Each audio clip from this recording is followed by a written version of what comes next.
سلام، به کانال اسرار قانون جذب خوش اومدی. با یه ویدئوی دیگه در رابطه با موضوعات قانون جذب در خدمتتون هستم. شنیدی میگن فلانی دست به خاکستر بزنه طلا میشه. طرف مهره مار داره. تاسش جفت شیش میاره. شما فکر میکنید چیکار کردن؟ امروز میخوام بهت بگم چیکار نکنی تا جذب‌های خوبی داشته باشی. درباره چند تا رفتار ممنوعه برات میگم و توضیح میدم که چی میشه که انجام ندادنشون باعث جذب‌های عالی میشه و بتونی از حال و احساس و آرامشی که بهت میده لذت ببری. پس تا آخر ویدئو همراه من بمون.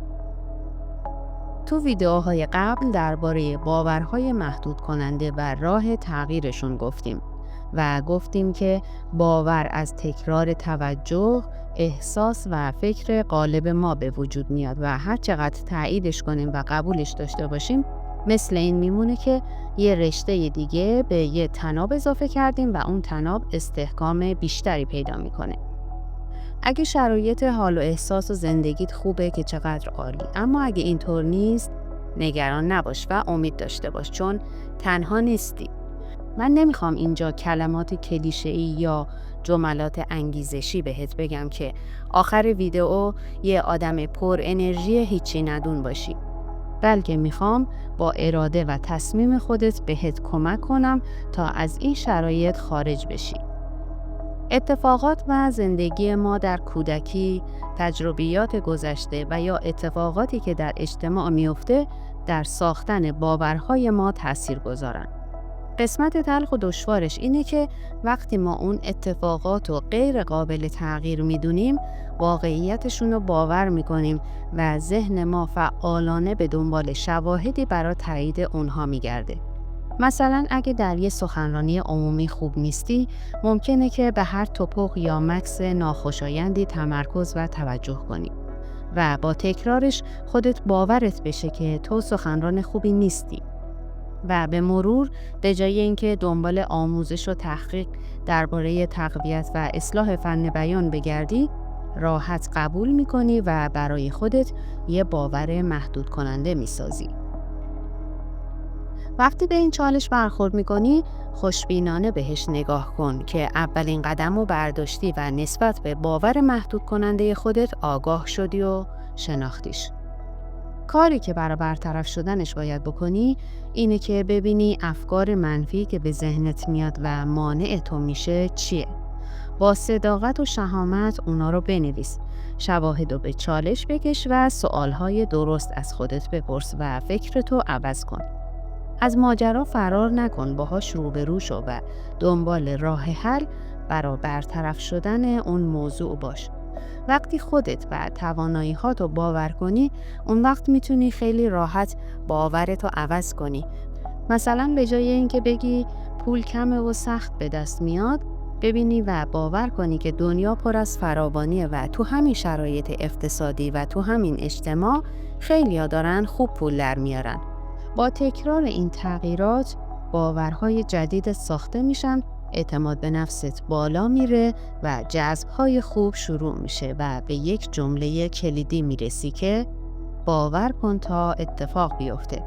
تو نمیتونی اول لاغر بشی بعد رژیم بگیری، نمیتونی بگی اول مدرک دانشگاهیمو بدید بعد میرم درس میخونم.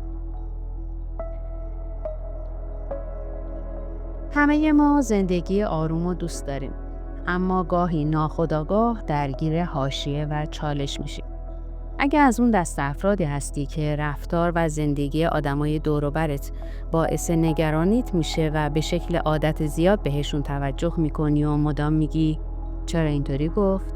چرا این کارو کرد؟ اینو نخور برات بده، اونجا نرو، این کارو نکن و داستانهایی از این قبیل، همینجا به خودت ایست بده. از امروز چند تا قانون جدید برای خودت بساز. آگاهانه به اتفاقاتی که تو درشون نیستی و مال تو نیستن و مسئولیت و وظیفه در قبالشون نداری، دخالت و توجه نکن. اولش سخته، اما یه مدت که بگذره عادت میکنی و میبینی که به آرامش میرسی. اول ویدیو بهت گفتم میخوام بهت بگم چه کارایی رو نباید بکنی. اولین مورد اینه: بحث کردن ممنوع. یکی از اساتید موفقیت تو کتاب آیین دوستیابی میگه بهترین راه برای پیروز شدن در یک بحث اجتناب از بحث کردنه و نظرش اینه که خیلی به ندرت اتفاق میفته که با بحث کردن نتیجه مثبتی حاصل بشه و معمولاً فقط روابط رو خراب میکنه.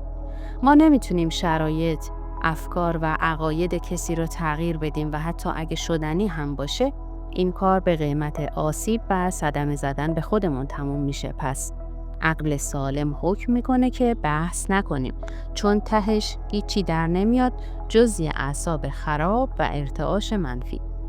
علاوه بر این، بحث کردن انرژی خیلی زیادی از آدم میگیره و برای درک بیشتر من به دفعات و به تکرار این جمله رو بازگو میکنم که جذب‌های ما از تبدیل انرژی به انرژی دیگه به اشکال مختلف اما با همون قالب احساسی اتفاق میفته. پس به این نتیجه میرسیم که با بحث کردن از رسیدن به خواسته هامون دور میشیم. دومین مورد، غر زدن ممنوع.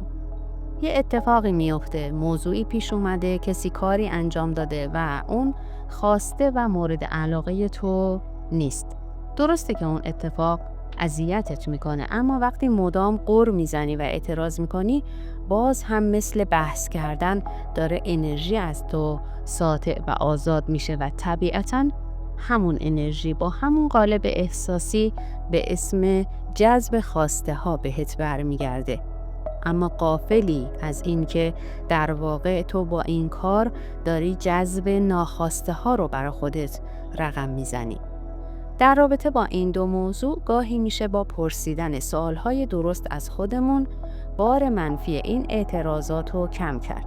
از خودت بپرس الان با این شرایط با غر زدن من صورت مسئله و اصل قضیه عوض میشه؟ و یا میتونی بگی حالا که این اتفاق افتاده خب راه حلش چیه و به جای غر زدن انرژی تو صرف فکر کردن و پیدا کردن راه حل کنی. سومین مورد، جنگیدن ممنوع. وقتی مشکلی پیش میاد یا اتفاقی میفته چیکار میکنی؟ اگه زمین و زمان رو به هم میریزی، خودتو به در و دیوار میزنی و برای زندگی خودتو دور و بریهات احساس قدرت خدایی داری، وقتشه که ترمز خودتو بکشی و به اندازه سهم، مسئولیت، وظیفه و توانت تلاش کنی و از خودت انتظار و توقع زیادی نداشته باشی.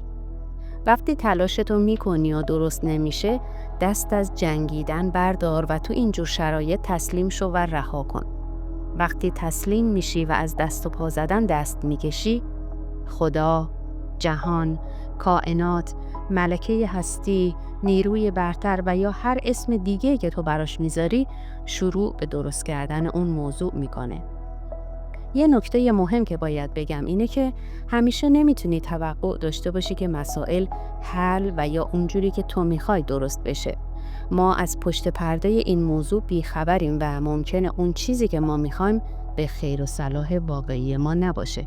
به خاطر همینه که میگم باید تسلیم بشی، اعتماد کنی و چجوریشو به خودش بسپاری.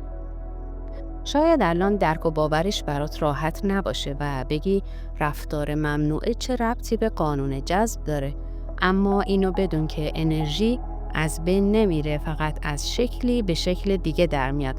وقتی با غر زدن، بحث کردن و جنگیدن انرژی از تو آزاد میشه، جهان و کائنات همون انرژی به شکل یا اتفاقاتی با همون احساس برات خلق میکنه.